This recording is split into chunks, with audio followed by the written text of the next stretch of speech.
Today it's all about how to keep your glue tips clear. This is the Creative Crafters Podcast. Hi, I'm Bette from Bette's Makes, and this is your questions answered. Now, quite often if you're using a small tip glue and you've put it in a bottle with a small tip, that tip will tend to plug up. Now, pushing a needle through and keeping it open that way is one way to do it. But here is another really cool trick that you are absolutely going to love.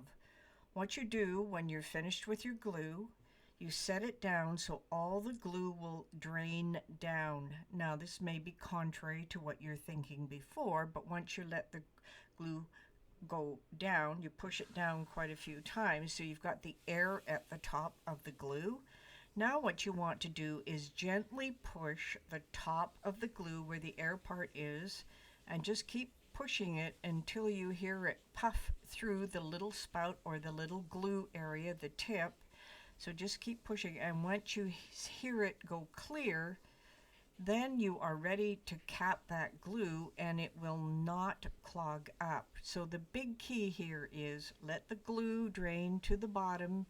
Use the air part and just give it a couple of little pushes so you hear the air being expelled through your tip, and then that tip will remain clear. Now, if you take the lid off a little while later and you find that it is still a bit clogged, it will not be as jammed up as usual. Just take a pin from a safety pin or a pin from your sewing and push it through, and you will have very little glue inside there, so it won't clog up as it would if you had just put the lid on and trying to figure that out. So it's that little puff of air that really makes the difference. This has been the Creative Crafters Podcast and your questions answered.